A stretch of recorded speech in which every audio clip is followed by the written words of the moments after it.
great to see you, and it's great to be here. I'm like blown away by all the different locations that people are coming from. And I noticed somebody from Bala Cynwyd, which is actually where I live, though not where I'm zooming from. I'm zooming from Bradley Beach, New Jersey.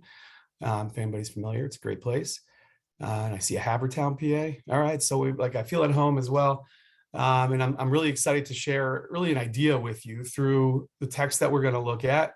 I'm going to use the Sefer HaChinuch. I don't know who's maybe familiar, but it's an anonymous 13th century work of Jewish law. It goes through each parsha with all of the mitzvot contained in that parsha with some background details. And what I really love about it is what he calls the Shoresh HaMitzvah, the root of the commandment.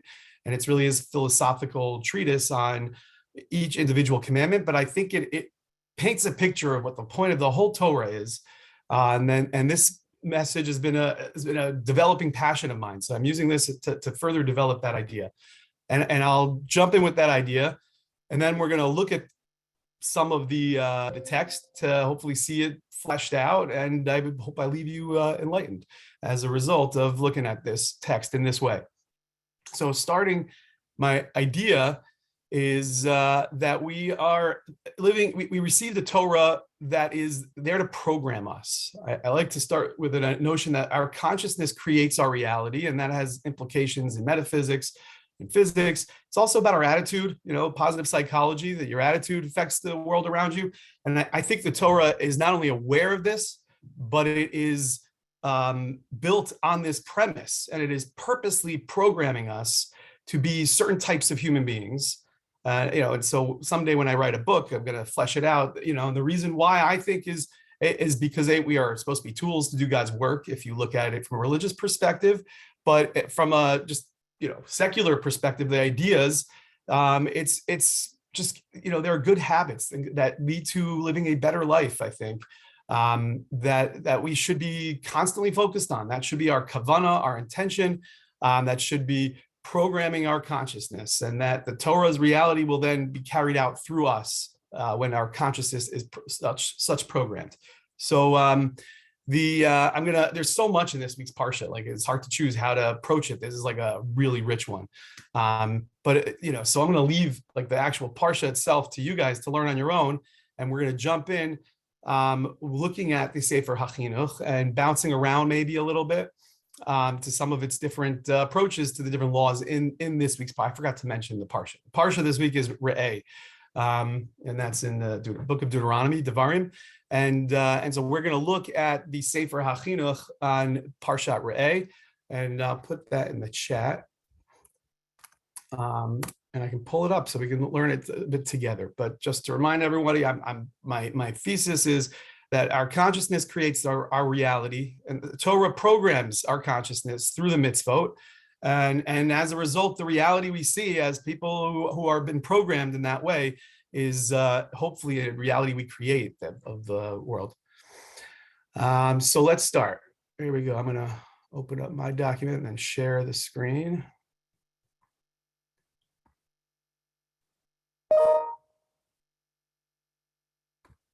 Okay. And if anybody has questions, put them in the chat or call out or something. I get, if I don't see you, I think Mara's there to help me notice any questions, and I don't mind questions as we're going through it. Can everybody see my screen? Yes. All right. I'm gonna do it in English because we got a lot of people on the call, people coming from all different backgrounds. I may jump into Hebrew just by accident or habit. If anybody needs a translation or explanation, please don't hesitate to slow me down.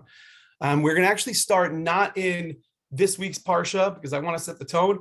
We're going to look at a little excerpt from a footnote from this week's Parsha, referring us back to the general laws of bringing things to the temple to begin with, because I think it was referred to in another one of the mitzvot in this week's Parsha. I think it highlights an overall point that I will want to start here and then continue to highlight as we go through. So this whole book was written as a letter to the author's son, as a way to understand how to follow the Torah. So that's why this text begins here. And he's explaining background of everything. He says, "Know, my son, that all of God's desire that human beings perform his commandments is only for our benefit, to do good to us. And by virtue of a person being prepared and ready by doing these commandments to receive the good. I'm understanding this as being prepared and ready means being programmed. And that when we are programmed in this way, we are better able to receive the good that God puts in this world. Then God will do good to him, meaning we've programmed ourselves. If this is a computer program, the program has to be able to accept, the types of programming that the things will carry out. And therefore, God informed them of the good path to be good. And that path is always the path of Torah. For through it, a man will be good. He keeps going back to good. It comes out that all who uphold and accept God's commandments, fulfill his desire to do good to us, and is then fit to receive his goodness. So he emphasizes it and will continue to emphasize it, in some of the things we'll see in this week's Parsha, but B, throughout this entire book. And I also wanted to point out, he says that he's not asking, God is not asking anything from you in your performing the commandments beside God wanting his great goodness to do good to you, right? That God wants for us to be programmed in a certain way so that we can then carry out God's goodness in the world in a certain way.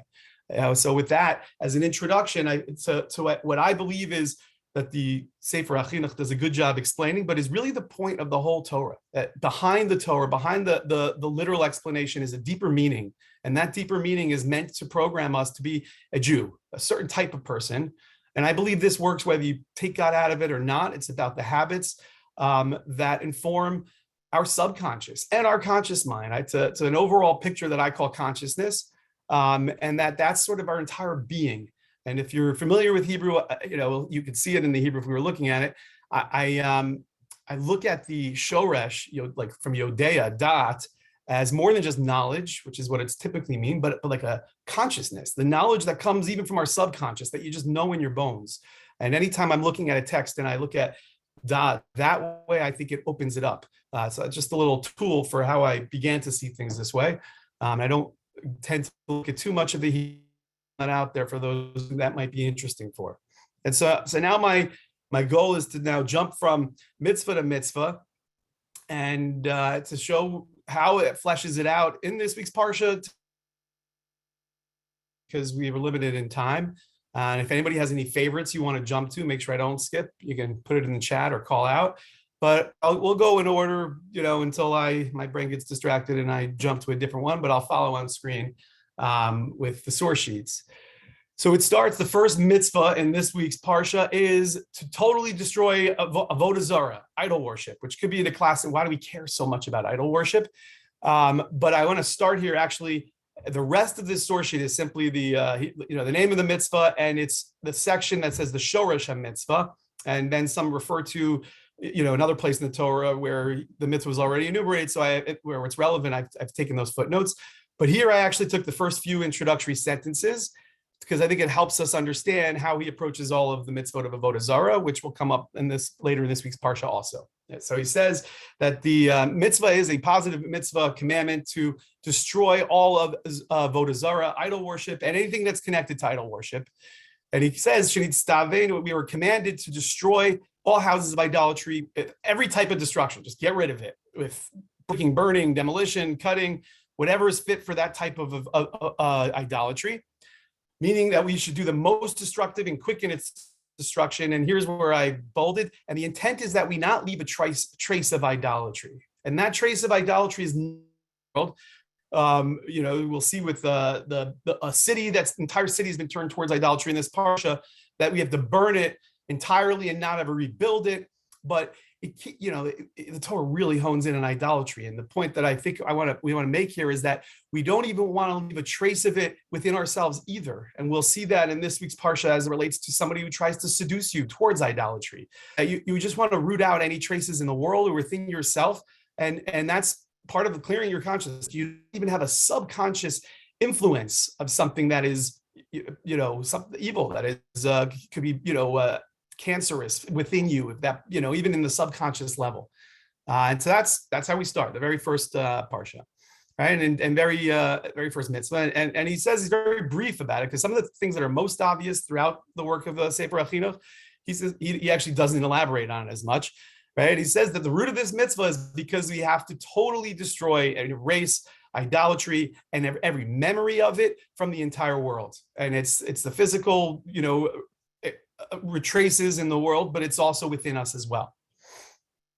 And so I'm going to go through some really quick things fast, because it's not about each individual mitzvah that I'm trying to show you, but the overall picture and how I think the Sefer HaChinuch really fleshes it out. So, the next mitzvah, he goes into not destroying anything which has God's name on it, which may be obvious why we wouldn't want to do that. But I really love that he uses this kind of language a lot. He says, Yachnisu b'libam, that you enter into your hearts with great fear and awe towards God. It's not just something you know, it's something you feel that enters into your heart. That is the point of doing mitzvot. That's the subconscious impact or residue that it leaves within you. And every mitzvah will see that. And so I'm just going in order. I didn't necessarily build it up in, which is going to flesh it out the most. But we're already seeing, just a very brief line. He's already talking about an imprint on your heart. I would argue that's, it's something that it's got to go deeper than just your head. It's got to go into your subconscious as well.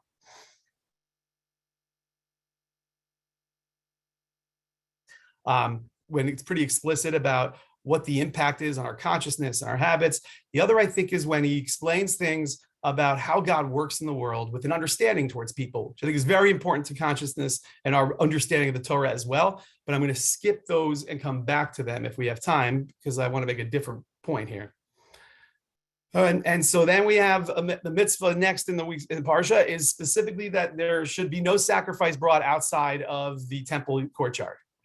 And he quotes, he doesn't bring the reason here, but he says, I brought it up in mitzvah 186. And so, he mentions it here, and he's talking about within a place, and it's going to come up in a few other ones, that even just the experience of where you bring a sacrifice, the physical location of where you do something, is going to leave its mark on your consciousness. And we should be conscious of that when doing the mitzvah, because that's actually the best and only proper way to do the mitzvah.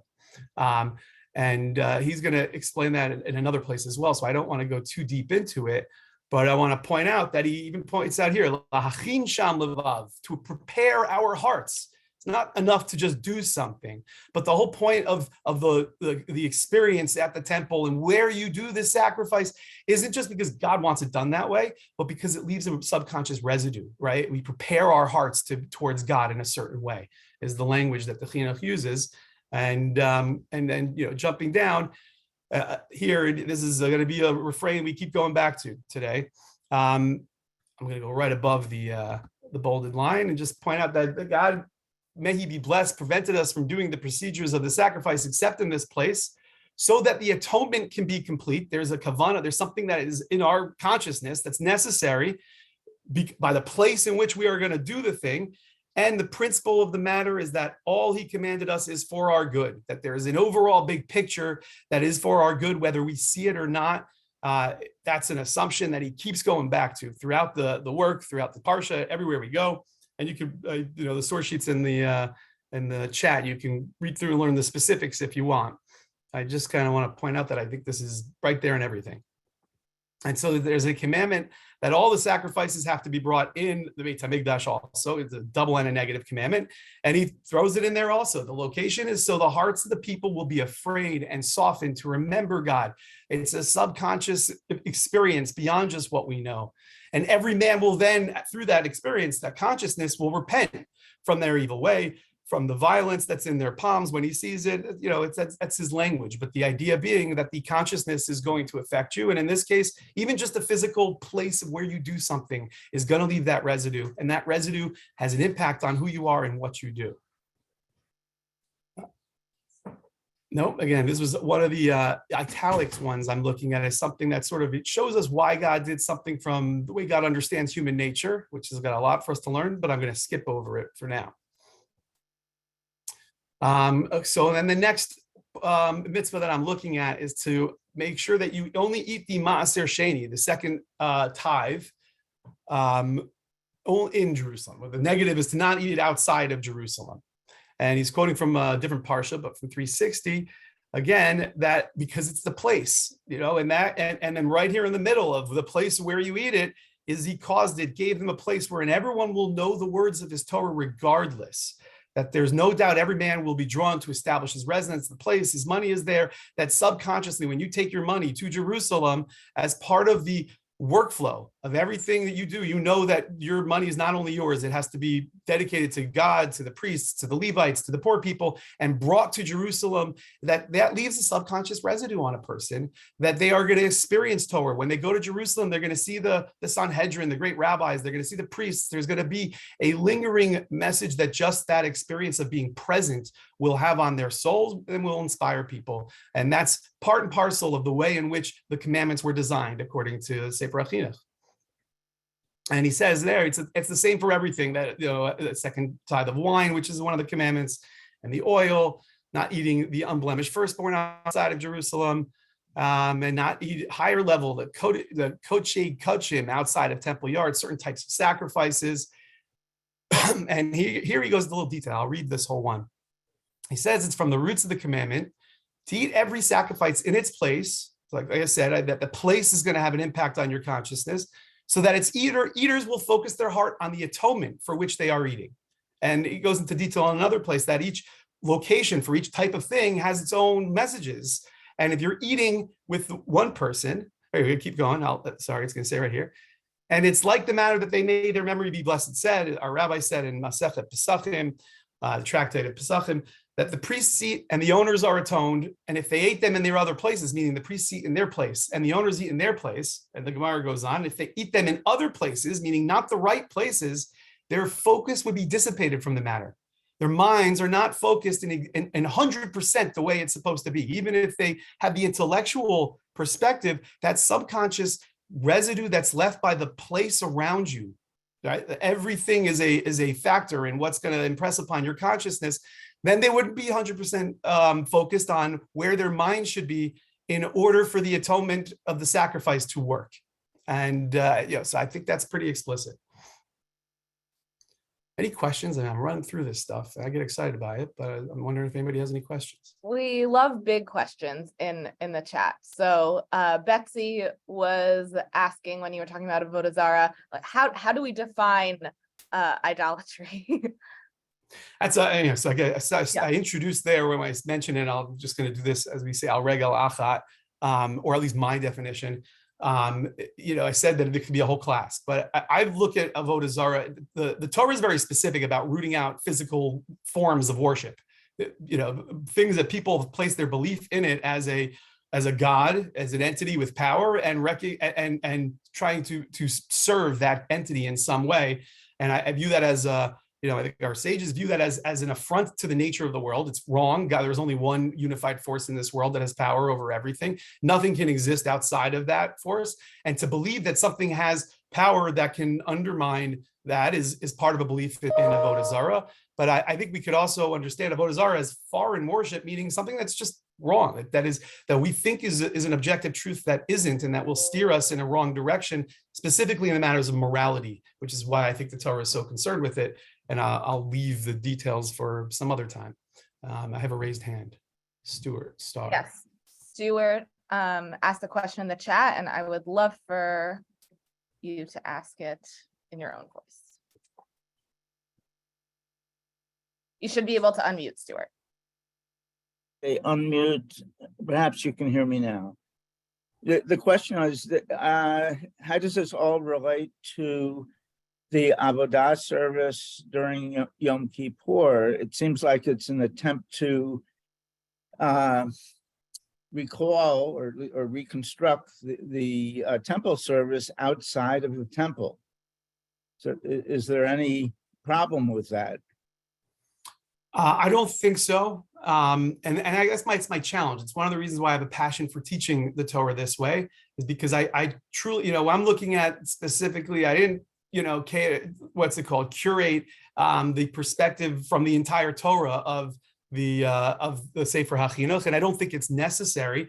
I think showing his method in this parsha is hopefully inspire you to look at all of the Torah that way. What is the overall underlying message to our consciousness, not just the things we do, but to the perspective of who we are? And I think I jumped past this, but I meant to say earlier, why? And there could be many different approaches why. But one approach that I find very meaningful to me is, I think human beings we like to often have that to know the black and white, what's right, what's wrong. but that's not life. And that's all those italics that I've been passing over. That's funny, you said pass over. Anyway, the italics that are the ones that I haven't looked at yet, a lot of them I think are recognized, all of them recognize the reality that humans live, and then it identifies that God recognizes the realities that we live and that we approach it accordingly. And so I'm bringing that up because I think humans live in a situation where everything isn't always black and white, that we're going to face gray areas often. And so there are many people who like to call their rabbi every time they're not sure of something, or look up in the books every time they're not sure of something so that we can make it black and white. But that's not reality. Often we are always going to be left in gray areas. I think that's when halacha gets very interesting. When you look at responsa, this is the halacha, but what if this happens? And then a scholar needs to figure out what if that happen in the middle, but we don't always have the luxury of doing that. But if our consciousness is programmed in a certain way, I believe our gut is also programmed. When we say we have a gut feeling of what's right and what's wrong, we can have faith that it's been programmed in the right way if we look at it, according to the big picture of the Torah, which is, I think, the consciousness is trying to view in us. And there are hints throughout the Torah. In this week's Parsha, we have a line, the Asita Hatov Yashar, you should do what's right and what's good. And it's not simply, one way of looking at it is that, following all the black and white commandments of the Torah is what's right and what's good. There's another way of looking at that as a meta-halachic concept that our experience of the Torah should be viewed as what's right and what's good. And if something is so obviously wrong to us, then perhaps we're misunderstanding the halacha. So back to your question, I'm not going to cover Yom Kippur because it's not in this week's Parsha and I don't want to distract us, but I would challenge you to look at it that way. Look at all the details of the laws. What are the nuances that it shows? Even the physical location you're sitting in is something you learn in this week's Parsha. Is going to have an impact on your consciousness, which matters. And that every detail at the minute level has a lesson that we can learn from it. I see a few other raised hands. So that's my answer. Hope it's, everybody can argue with me over email afterwards. I'll leave my email. We have a Steve with a hand up. Yes, hi. Two things based on what you said, which I've always thought about. At the revelation of Mount Sinai with the Torah, there was one Torah, millions of souls, everybody's created different. Is that why we each interpret the Torah in our own way? And like we have different, people do certain things. And the other question, somehow related, is the laws of Shabbat, I guess in Jerusalem in the temple, all the sacrifices, that's exempt or that was permitted because it was the temple? Because you couldn't do those things outside of the temple. But I'm just wondering how that's reconciled. So what was the first part of your question again? Oh, the first part is one Torah, millions of souls at Mount Sinai, and everybody interprets the Torah and the mitzvahs different, right? Yes. Did God intend it that Right. way? Do you want everybody to do the same thing, or do you want all the diversity that we have now? Everybody does their own thing or interprets kosher, for example, right? Yeah, so everybody is I was just wondering when you said mitzvahs and right. I'll do the best I can because I don't know what God wants. I know but what I do know when looking at the Torah, and especially Sefer HaChinuch, and maybe we'll have to go back and look at some of the italics mitzvahs I missed, is I believe that the Torah recognizes the reality. I don't know what it wanted, but it recognizes the reality that we all do make our own interpretations, which is why I'm so excited by this idea of the Torah programming our consciousness, because that's the reality. Is really everything is subject. When you look at halachic measurements and halachic language, we try to turn them into objectives, but the language in the Talmud is always subjective. Or hand's breadth, the legs, with a thumb's breadth, the size of an egg, the size, how much you fill your cheek. Those are always subjective experiences, and so I think it's for the sake of unity and humility that we follow a larger perspective than just our own all the time. But I do believe the Torah recognizes that at the end of the day, we can't avoid the fact that that the Torah is going to be carried out by individuals who have their own individual perspectives, and that can't be avoided. And so the unity should be by learning Torah together and following Torah in community, so that the experience of the Torah consciousness is one that radiates to others and influences others in a positive way. And if it's not a positive way, there are other sources I think would argue it's probably not the right way, but that's for an argument for another day. I will take one more question for now, and I'll do a few more, and we'll see if there's more questions. I have Monica with a hand up. Yes, I have a question. So previously in the discussion, you had spoke of creating like affecting your reality through consciousness. And then now you spoke on how your environment could affect your Torah study and prayer, connection with God and whatnot. So my question is, does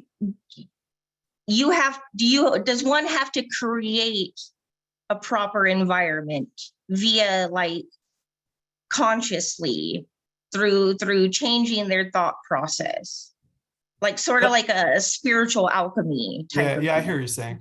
I don't believe you were obligated to, it depends on what. If you were eating your sacrifice in the temple, then absolutely you have to create you have to be in the correct environment. The environment is part and parcel of the experience, and to do it somewhere else might invalidate your sacrifice and might be a violation of a commandment to not eat it outside of certain areas. And so in that black and white place, I would say, yes, you have to.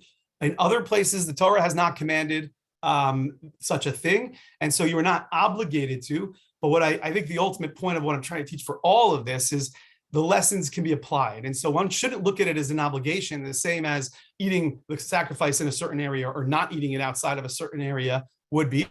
But if we understand that, that the overall goal is to have a conscious, God conscious, some of our books of Jewish law start with a concept of placing God in front of us at all times, right? That to me is about consciousness. We don't actually see God, but it's the lens through which we see the world.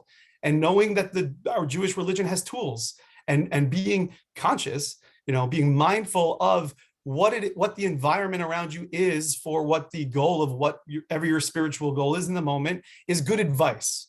That we can learn from this, even if it's not the same obligatory nature of where to eat sacrifices. Does that make sense? Yeah. So basically, if one is to follow these ideologies, they could essentially create heaven on earth for themselves. The goal is to live a life where we are, I think a religious language is to live a life where we are servants of God. And that in itself, one has that level of faith. And you have stories in the Talmud of a guy, Nachem Ish Gamzu. Everything that was bad, he would say, Gamzu Lato. This is also good. It fits into, even if I don't experience it that way.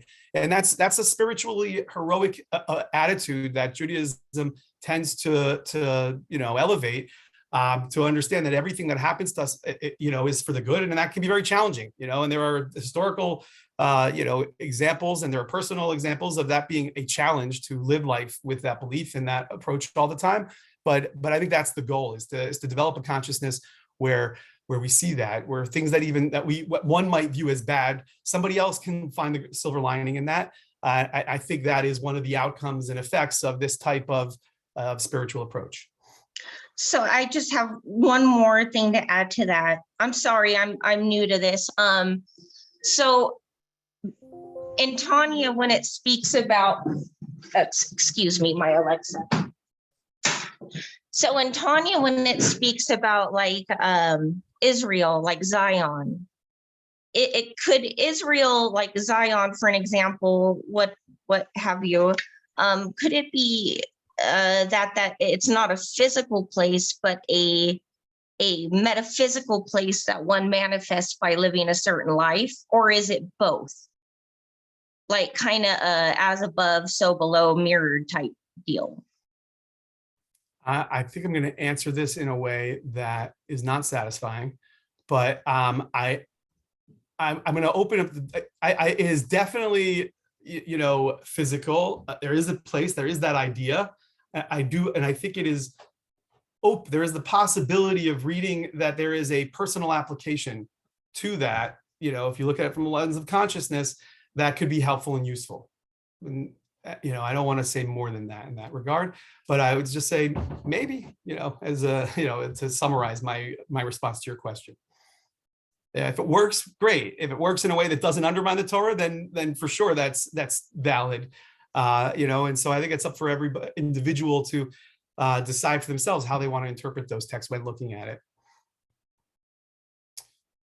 All right, we'll skip this one. Same idea. Place into our hearts that it's always fitting for us to benefit our souls, preceding the. Oh, actually, no, I don't want to skip this one. This one's really important. you might think that there's an order to how to do the sacrifices. So we're not supposed to eat certain types of sacrifices until there's sprinkling of the blood for that sacrifice has happened. And so the Chinuch says that the roots of the commandment is to place in our hearts that it's always fitting of us for have benefits to our souls, precede benefit to our bodies with everything in the world. And that's similar of the laws of prayer would say, unless a person would be so distracted by hunger that they couldn't pray, that you should pray before you eat in the morning, because we should take care of our spiritual needs before our physical needs. And this root of the mitzvah is telling us the same thing. It should be placing into our hearts. It's not just in our head. It's deep within us. It's ingrained in us, in our consciousness, that the benefit for our souls have to precede the benefit to our bodies in every way, shape, or form. And that's a consciousness that reminds us of God being in front of us, or take God out of it, just of a universal responsibility that should precede all other thoughts in our minds. What is it that we exist to do? And that's why are we here? And that should always be at the core of everything we do. And the way in which the sacrifice was carried out is reflective of that. So in order to program our subconscious and conscious mind again. All right, I like this one. All right, so we are commanded here about the priests not eating the first fruits before they are placed in the temple yard. And I'm going to talk about it outside for a second, but we understand this experience of the first fruits. Actually, I keep trying to do it outside, but I think it's better to do it inside. And I'm going to skip to 91, which is talking about the Bikurim itself, just the mitzvah of eating, bringing your first fruits to the temple, which is not the mitzvah today in this week's Parsha. In this week's Parsha, it's that the priests who you're bringing these first fruits to also can't eat them until they have been brought to the proper place. Even though they're going to the priest, if you see one on the way, you can't throw him an apple and he enjoy it. It has to be brought to the temple first. And so with regard to the priests, the root of the mitzvah, not the priests, the Bikurim itself, the first fruits, the root of the mitzvah says that it's in order to put the word of God, may he be blessed at the top of our joy. And meaning that you've been growing apple trees 3-4 years and you're waiting for your apples, and finally you have these beautiful, bright, succulent apples. You want to eat them, but you don't. And you take that longing and that desire and you dedicate that to God by bringing that group of fruits to the temple. And so that's how, there's a subconscious effect. When you wait, that's going to impact the way you look at things. And then you're taking that waiting and you're not throwing it down the drain. You're not just giving into your own desire and pleasure. You're dedicating it to God by bringing those things to God. And that we remember back in the text, and we know that it is from God. Blessed be he that all of these blessings of the world come to us. So in that experience, there's also a subconsciously lesson towards humility, right? That it's not your fruit. These are God's fruits. That's why you have to bring it to the temple. And that has an impact on you. And through the remembering and acceptance of his kingdom and our thanking God in front of God that the fruits and the rest of all the good comes from him, then we'll be fit for blessing and our fruits will be blessed. When we can subconsciously be programmed to be grateful, to take our things that most people would just eat and get excited about, but we can give that over to God. We're programming ourselves to the gratitude of what we received, and we will be more fitting to be experienced blessing as a result. That gratitude, that consciousness of gratitude is one that brings more blessing onto one. I think that's a really important lesson. Right. And so just as that is the experience of the Israelite in the time of the temple who would bring their first fruits, if the priest were just going to eat it whenever he wants, that undermines what the whole lesson is about. And so that's, I'm just telling you outside, sort of the approach of the chinuch for why can't the priest eat it? Because the same reason. This is about waiting because it is God's fruits. It's about that lesson that comes to us from waiting to do something that most people would think it's theirs. They can do whatever they want with it. And even with the priest, it's going to go to the priest. But who does it belong to really? It doesn't really belong to the priest. The priest is the representative of God, and it has to be received in the right way in order for that consciousness-inducing experience to occur. And this is the next one about making sure you don't forget to bring the Levite his gifts, which is a commandment that we support a intellectual class. So if we have time, which I doubt we will, we can go back to it.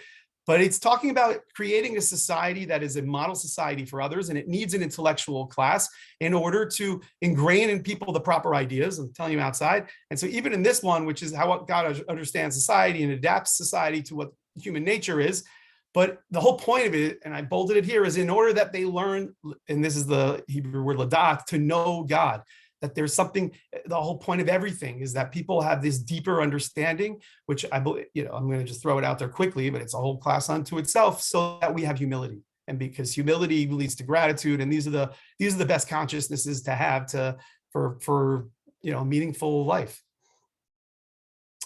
Slaughter, I'm going to skip. We can go into it. Not eat a lamb from a living, I'm not going to skip, because I think it makes my point so clearly. And so he says, it is from the root, there's a commandment that you don't eat limbs off of a living animal while it's still alive in front of you, which is an addition to commandments. And, you also shouldn't eat an animal that hasn't been killed in the proper way. But if you were to take a limb off a living animal, and then it's an additional commandment you violated. And the way in which it programs us, let's look at the chinuch. It's from the root of the commandments, that it is in order that we not train ourselves in the trait of cruelty. Right? Training ourselves, habituating ourselves, programming our consciousness, because it's the most disgusting trait. And in truth, there's no greater cruelty in the world than one who cuts a limb or meat from an animal while it's still alive in front of it and eats it. And I've already written many times, and there's other ones we'll skip even in this week's Parshat, but throughout the book, about the great benefit that comes in our acquisition of good traits, right? Good traits are things that the way we are programmed subconsciously. And we distance ourselves from the bad traits, as the good will cling to the good, and the good wants to do good. And hence, he commanded us to choose the good. And this is my approach to most of the commandments, according to their angle of their simple understanding that we got to be subconsciously programmed to be vehicles of good and goodness. We've got not so much time, and probably some more questions. Let me see if there's one or two more that I really want to not leave out. But look at all the bull, so here's one for the seducer I mentioned earlier. And he's talking really about the nature of reality, that people's minds aren't perfect, and we have different thoughts, and we're swayed in different directions. And the Torah commands us not to listen to somebody whose goal is to try to seduce us in the name of idolatry, meaning try to convince us of something that is objectively wrong. And I think it's objectively wrong, not subjectively wrong. That's a whole different story. But the last line, when talking about you shouldn't listen, because the whole time he said you shouldn't listen because we're not perfect and maybe we'll be swayed. And he says, even an hour, even if we're, which basically means even if it plants just a little seed where we consider even for a second, it's a waste of our time, number one. And it's, I think it's a mistake, because you're programming your subconscious in a way, even just for a teeny bit, that is inappropriate. And so we don't even want to listen to somebody who tries to seduce us towards something that is objectively wrong. And then the next few commandments, to not love the seducer, to make sure we really hate the seducer, to not try to rescue the seducer. Normally, you're not supposed to stand idly by if somebody's in trouble. But if this person is known to try to convince people of things that are objectively wrong, you can stand idly by. It's a commandment to stand idly by. And whether you like it or not, that's another debate. Whether it's justifiable, and I'm not going to go into that, but that's the command, right? And it's not over yet. You can't advocate innocence for the seducer. If you think they may be innocent of something, shut your mouth, because this is a seducer towards objectively evil things. To go out of your way to find guilt in their way.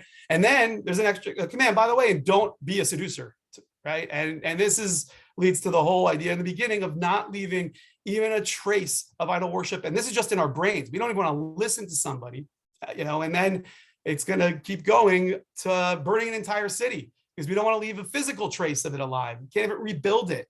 We can't even benefit from the property of this city. I'm skipping through these, but make the point that it's about leaving a subconscious remainder and a physical remainder, but the things that need to be rooted out have to be totally rooted out, because they leave their marks, whether it's the outside world or inside of us.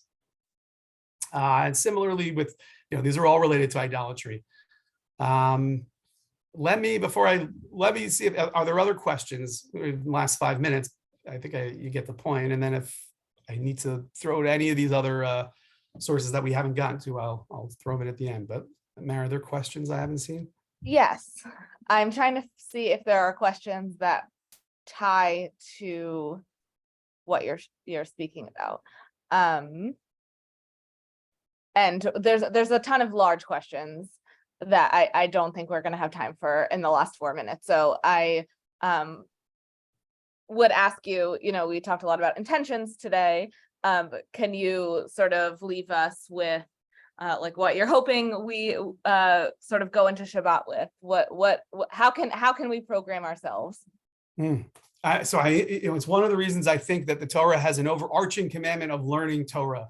And it's argued that if you are learning Torah for the sake of knowing how to follow other commandments, you are not fulfilling the commandment to learn Torah.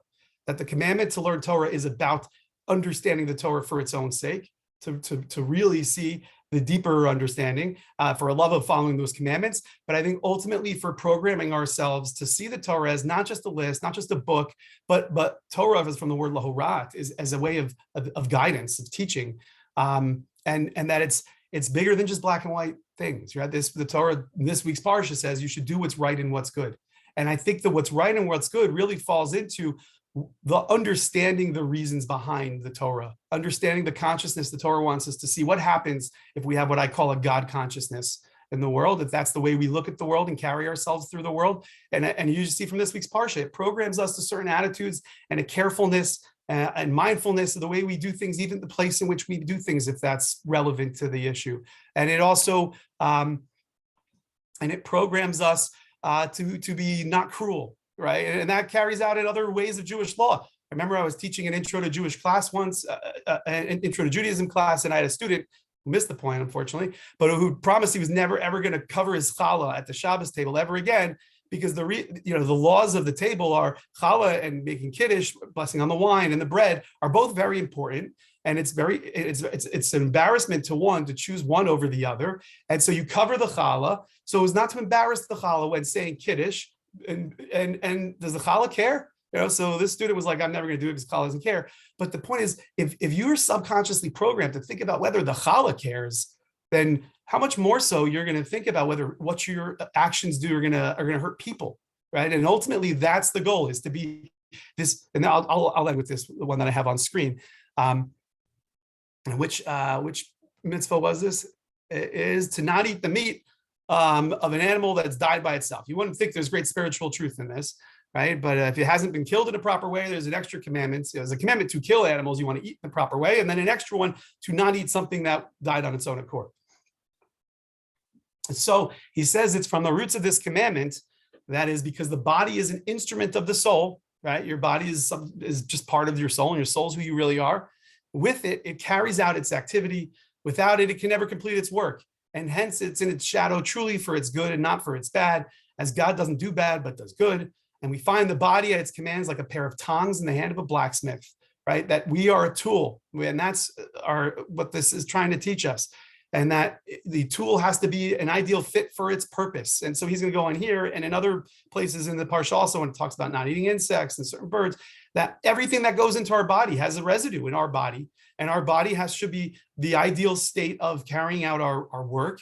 And if you don't know what the effect is of something, then be careful, because you are simply a tool of God, or a tool of something larger than yourself. If you don't believe in God, but here is I believe whether you believe in God or not, there is a meaning in recognizing that there is a responsibility you have to belonging to a greater entire being out there in the world, and that giving to others is the best way to live. I think that's the basis of the Torah, but you don't have to believe in God to recognize the meaning in giving to others. And that if we view ourselves as a vessel of bringing more good in the world, whether through a religious perspective or just, being a light to the people around us, right, then it behooves us to be as careful in that as possible, right? So even just simply, whether how I eat meat, how the meat was killed might have an impact on me if I'm looking at it that way, as something that programs my subconscious.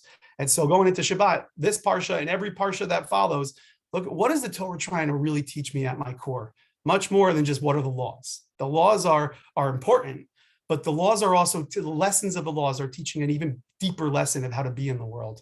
And I think that's of ultimate importance. And the longer you study, the more it gets fleshed out. So I look forward to, hopefully studying with many of you. I started a new job as the director of adult Jewish learning at Gratz College, which is got masters and PhDs in lots of subjects. But we also do non-credit programming. There'll be online courses. And if you're curious about doing something, want to do something, please send me an email. If you want to talk or have questions, I'll be happy to connect. Rabbi, before we close today, do you want to just stick your email in the chat so people can continue the conversation? There were a lot of a lot of big questions that we didn't necessarily have time to get to. Yeah, of course. So while you're doing that, I just want to thank everyone for coming. I hope that this was an interesting and insightful 45 minutes. And we are all wishing you a Shabbat Shalom, and hope to see you next week. Thank you, everyone. Bye-bye.